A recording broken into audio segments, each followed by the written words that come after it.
The City is Honda's best-selling unit in the Philippines. Last year, ang nabenta nila 5,717 units lang naman. At gawa lahat yan dito sa planta nila sa Santa Rosa, Laguna, until nag-decide sila na i-import na lang ang mga sasakyan sa iba't ibang bansa. Last year, pinakita ang Honda City sa Thailand at ngayon, nandito na siya sa Pilipinas. And it's one of the best-looking sedans in the road right now. I'm Stanley Chi for Phil Coches quick look of the 2021 Honda City. So tara, let's take a quickie with the 2021 Honda City. Bago natin simulan, please like and subscribe to Phil Coches YouTube channel. Click the bell button for updates because alam naman nating lahat na Phil Coche is the #1 car portal in the Philippines.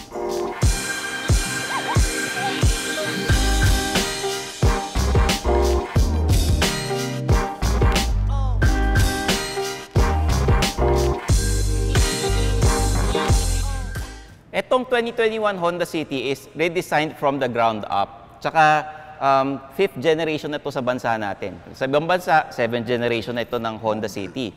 Kung nakikita niyo yung front grille niya, mas sporty yung datingan. May honeycomb grill sa taas tsaka sa baba. Tsaka kita mo naman wrap around ang LED headlights.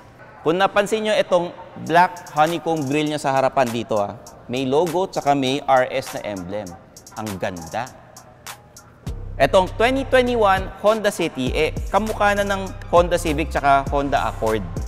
The new face gives the City a sleeker appearance and the City RS adds sportiness to the mix, seen mainly on the different bumper. The RS variant gets the RS design high-gloss front grille with RS emblem. Ang ganda!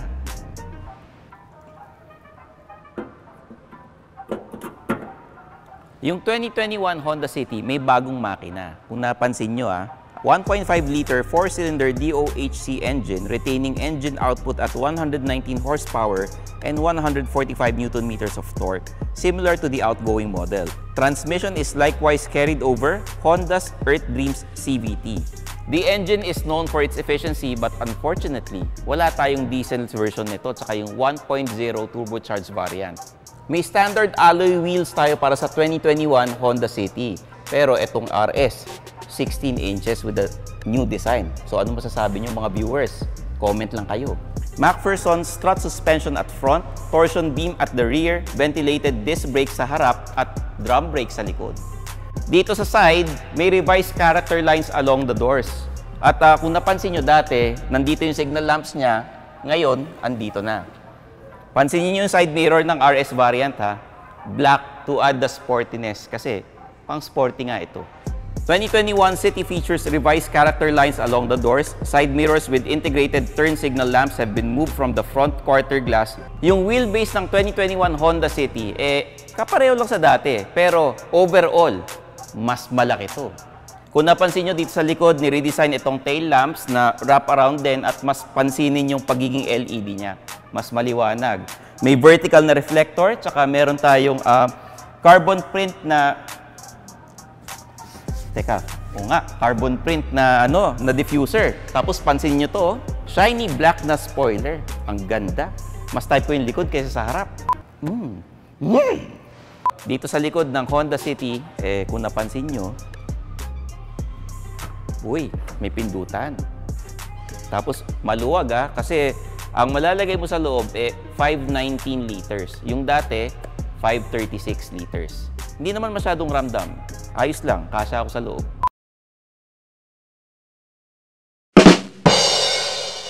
Pagpasok natin sa loob ng 2021 Honda City, kung napansin nyo, suede leather seats, red trims, red trimmings, may leather dito sa panel. Bago ang steering wheel, multifunction, syempre, push start sa lahat ng variant. Tapos, syempre, it's good for 5 occupants. Tsaka, kung napansin nyo, maraming shiny black na design dito sa loob. Kagaya rin sa labas. 8-inch touchscreen display. Tapos, may Apple CarPlay and Android capabilities din to.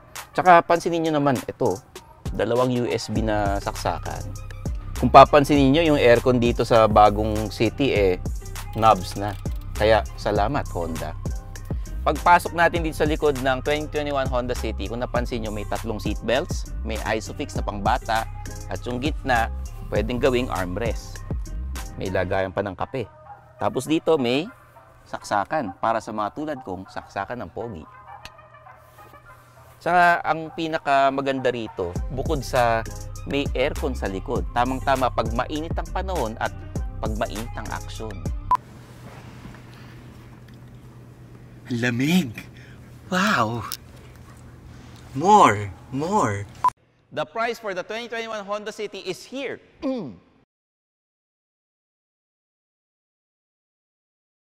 The 2021 Honda City adopts a sportier interior and exterior design. Kaya naman hindi na ako magtataka kung bakit itong RS variant talagang mabenta. At ito rin yung pinipili ng mga lalaking mahilig sa mga mapopormang tsikot. There you have it, the quickie or quick look ng 2021 Honda City. I'm Stanley Chi, your host for Phil Coches Quick Look. Please like and subscribe to Phil Coches YouTube channel and help us reach 100,000 subscribers before the end of the year. Bye-bye!